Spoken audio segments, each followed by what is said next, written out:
Hello bachcho, let's see this question. Three statements are given below. In a parallelogram, first statement is, in a parallelogram, the angle bisector of two adjacent angle enclose a right angle. Second one is, the angle bisector of parallelogram form a rectangle. The third statement is, the triangle formed by joining the midpoints of the side of an isosceles triangle is not a necessary an isosceles triangle. Which is true? A option is statement 1 only, second only, C is 1 and second only, and D is second and third only. तो चलो इस question को solve करते हैं. की concept लिखेंगे इस question में.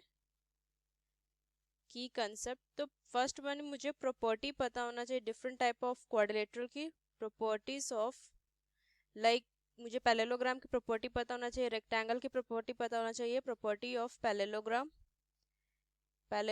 And rectangle. And second one is मुझे स्टेटमेंट थर्ड के लिए मिड पॉइंट थ्योरम का यूज होगा, तो मैं यहाँ पे लिखूंगी मिड पॉइंट थ्योरम. तो चलो इस क्वेश्चन को सॉल्व करती हूँ. तो ये डायग्राम मैंने स्टेटमेंट वन के लिए ड्रॉ किया. लाइक यहाँ पे मैं A B C and D and ये जो है ई, ए का ये बाइसेक्टर एंगल, ए का बाइसेक्टर एंगल बी का बाइसेक्टर को मीट किया मैंने ई पॉइंट पे. तो यहाँ पे मैं स्टेटमेंट वन के लिए सॉल्व करूंगी. ये ए बी सी डी जो है वो एक पैरेललोग्राम है और angle bisector A and B of adjacent angle A and B meet at E. तो मुझे प्रूफ करना है क्या कि ये जो एंगल हो ना ए ई, ये एंगल जो 90 डिग्री हो, ये मुझे प्रूफ करना है. तो फर्स्ट स्टेटमेंट में मैं लिख देती हूँ कि मुझे प्रूफ क्या करना है. टू प्रूफ, तो मैंने प्रूफ करके देखूंगी ना ये स्टेटमेंट ट्रू है या फॉल्स. तो उसके लिए मुझे प्रूफ करना पड़ेगा angle A E B is 90 degree, तभी ये जब 90 डिग्री होता है ये स्टेटमेंट ट्रू है. तो चलो इसको क्वेश्चन को सॉल्व करते हैं. तो ए डी पैरेलल होगा बीसी का पैरेललोग्राम है, opposite side of parallelogram and transversal A B intersect them. तो यहाँ से क्या लिख सकते हैं, एंगल डी ए बी जो होगा प्लस में angle C B A is equal to 180 होगा. क्यों होगा, सम ऑफ लिखूंगी sum of consecutive interior angles on the same side of transversal is 180. इसलिए इन दोनों का सम 180 होगा. आगे क्वेश्चन को मैं सॉल्व करूंगी तो लिख सकती हूँ इसे 2 angle E A B plus में 2 एंगल ई बी ए, ये लिख सकती हूँ is equal to 180. So angle, क्योंकि ए एंड बी क्या बाइसेक्टर है ना D A B and C B A का, तो मैं इसे लिखूंगी ई ए बी प्लस में angle E B A is equal to 90. ये equation 1. So in triangle E A B में एंगल सम प्रॉपर्टी लगाऊंगी तो ई ए बी प्लस में ई बी ए प्लस में angle A E B is equal to 180 angle sum property. So ये angle तो क्या है 90 प्लस में इन दोनों का सम 90 और angle A E B is equal to 180. So angle A E B is equal to 90 degree. और ये मुझे यहाँ से प्रूफ करना था, सो यहाँ से क्या लिखेंगे, स्टेटमेंट 1 इज ट्रू. स्टेटमेंट 1 जो है ये ट्रू है. अब मैं स्टेटमेंट 2 पे चलूंगी. ये ऑप्शन नहीं होगा, अभी मैं एलिमिनेट कर दूं, ए और सी में कोई होगा क्योंकि ए तो स्टेटमेंट ट्रू है. Second statement angle bisector of parallelogram form A rectangle. तो इसके लिए मैं डायग्राम लिखूंगी. तो स्टेटमेंट सेकंड के लिए ये एक डायग्राम है. तो ए बी सी डी क्या है, एक given parallelogram whose angle bisector form a quadrilateral L M N O which need to prove a rectangle. तो मैं इस क्वेश्चन को देखूंगी, A B parallel to D C and A D is transversal. So angle A plus angle D is 180 को interior. क्यों 180 है, को interior angle है तो इनका सम 180 होगा. अगर मैं इनका हाफ कर दूं, एंगल ए का हाफ एंड एंगल डी का हाफ, तो ये भी हाफ होगा 90.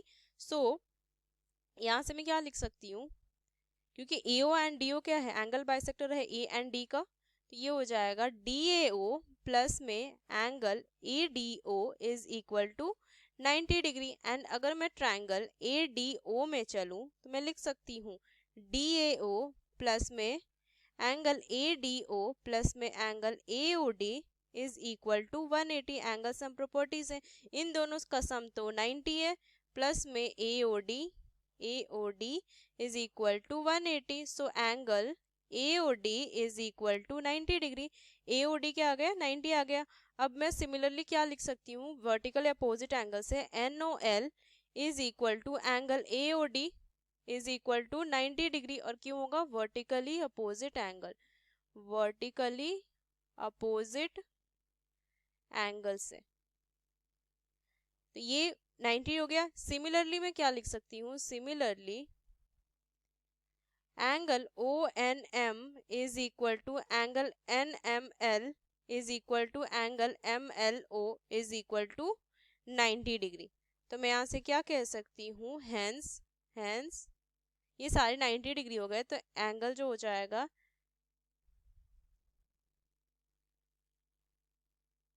हेंस में क्या लिख सकती हूँ, LMNO इज ए रेक्टेंगल। तो यहाँ से क्या पता चला कि स्टेटमेंट ट्रू जो है वो भी करेक्ट है, स्टेटमेंट 2 जो है वो भी करेक्ट है। मैं यहाँ पे लिख सकती हूँ स्टेटमेंट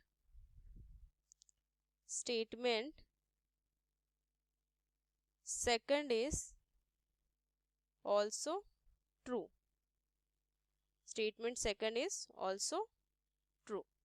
अब मैं स्टेटमेंट थर्ड के लिए देखूंगी। अब स्टेटमेंट थर्ड देखो, the triangle form by joining the mid point of side of isosceles triangle is not necessary N isosceles triangle. तो अगर मैं इसे ABCD एक आइसोसेलेस ट्रायंगल है, AB के मिड पॉइंट D है, BC के मिड पॉइंट F है एंड AC के मिड पॉइंट E है, तो मुझे प्रूफ करना है कि DEF जो है वो भी आइसोसेलेस ट्रायंगल है।